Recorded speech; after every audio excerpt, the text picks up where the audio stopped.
As notícias do mundo musical que estão na boca do povo. E olha só, esse aqui tá no Whiplash. Aliás, obrigado, Whiplash. Um oferecimento do Whiplash, o Amplifica News.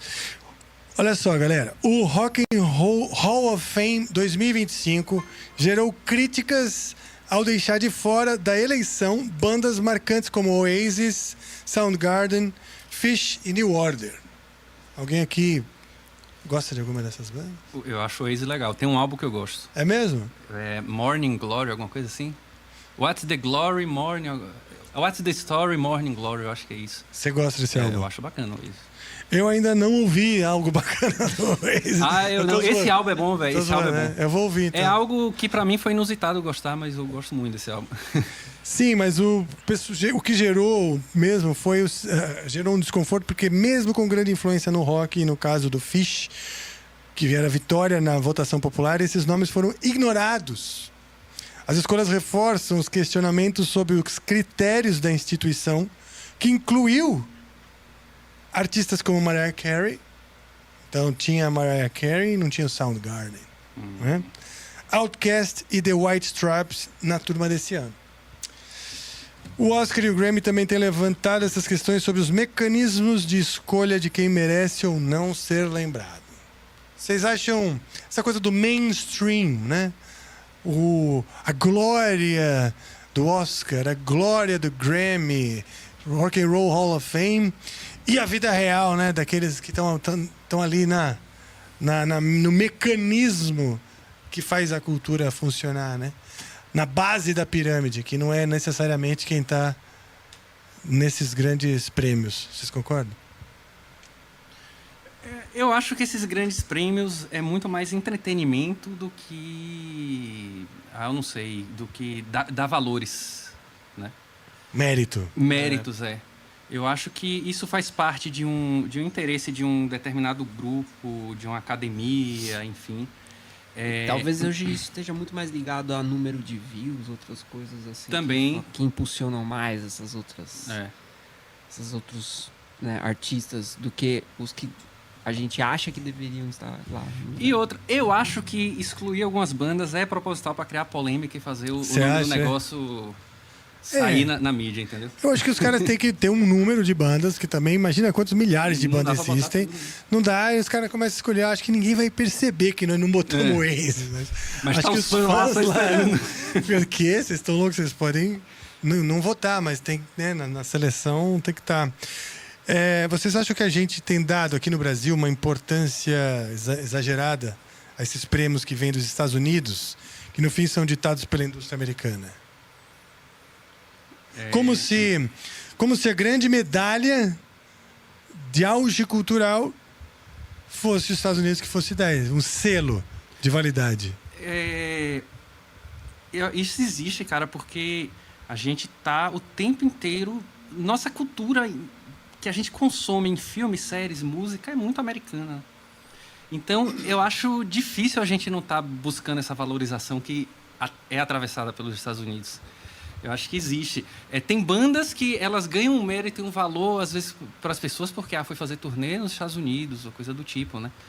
E eu acho que isso existe, mas não deveria existir, porque a gente tem muita coisa aqui interessante, mas, ao mesmo tempo, essa influência americana aqui é muito forte, eu acho que é muito difícil a gente conseguir se desprender disso, né?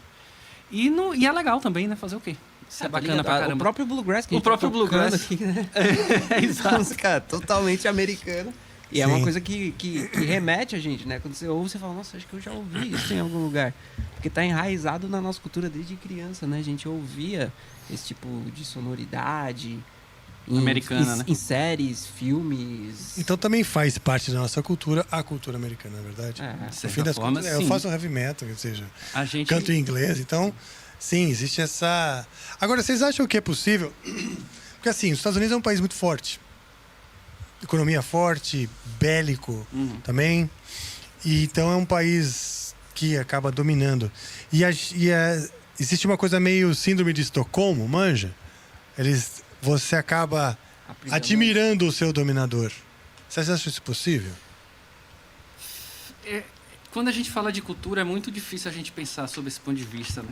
Ainda mais num mundo em que as coisas A gente vive uma espécie de Pangeia cultural, vamos dizer assim. A gente tem de tudo em todos os lugares, de certa forma, né? Eu acho que a cultura é uma forma de dominação forte, porque ela acontece nas entrelinhas das coisas. Não é uma forma de dominação direta, mas ao mesmo tempo eu não enxergo toda a fruição cultural como uma forma de se submeter a uma dominação também, né? Sim, é mais uma consequência, talvez, né? Talvez, sim. Você jogou umas perguntas... É um questionamento. É porque difícil a gente pensar sobre isso, porque são muito... O Amplifica News é isso, meus amigos. São esses questionamentos. Tá na boca do povo e a gente debate aqui também. E às vezes a gente acaba conhecendo a nossa própria cultura através de coisas que outros artistas... Por exemplo, eu comecei a conhecer muito mais música brasileira. Depois que eu ouvi o Angra, né, no Holy Land, que tem toda aquela mistura de coisas, de ritmos ali que eu acho incrível, sabe? Eu falava, nossa, isso... E os caras estão buscando coisa aqui no Brasil, isso aqui. Mas legal, Sim. Caramba, poxa. Sim. Isso é legal, porque isso é uma forma de... não é de fugir, mas de não abraçar essa dominação por inteiro, mas você também reconhecer o que é seu e colocar aquilo, né? E eu acho que é aí que nascem as coisas interessantes também, né? Sim, né? As novas... Você estava falando dessas fusões de linguagem, fusões de cultura, que acabam gerando novas coisas, como, por exemplo, a história do banjo, a história do bluegrass, que são dos menestréis que estava contando, né? Ou seja, cara... Mas eu vejo que é curioso que, por exemplo, o Egito, né? Tinha um conhecimento gigante de muitas coisas. E tinha um exército também, né? Mas os exércitos muitas vezes eram de escravos, de outros povos. Então era mais difícil controlar o próprio exército. Mas, no fim, as culturas, elas não sobrevivem baseadas na sua força cultural, no seu acervo de conhecimento, nas suas bibliotecas, né? Veja a Biblioteca Alexandria, né? Que foi queimada.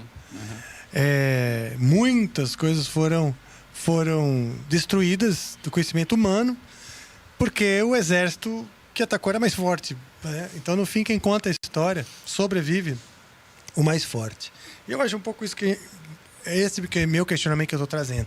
No fim, a cultura porque a cultura, a arte, é uma perspectiva sobre a vida, sobre a realidade, né?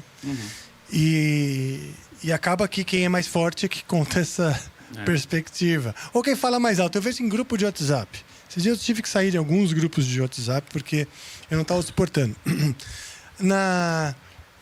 Geralmente não é a ideia de quem é mais sensato que se sobressai. Geralmente é de quem fala mais alto, que insiste mais, que compra mais o próprio argumento. É a forma que você passa também, né? Quem compra mais o próprio argumento não é quem tem mais razão. É só quem é mais chato.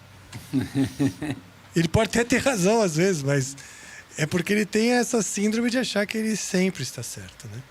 E eu acho que a dominação cria um pouco isso. Pô, se eu sou mais forte, eu estou sempre certo, me obedeça e tal. E eu não sou, meu Deus, americano. Pelo contrário, amo os Estados Unidos, né? Mas é uma circunstância a ser refletida, ser conversada, né? É só isso. Esses, meus amigos, foi o Amplifica News. Sim, está na boca do povo e hoje... Quem trouxe essa notícia foi o Whiplash. Estava lá no Whiplash, Rock and Roll Hall of Fame 2025, gerando essas críticas e contradições.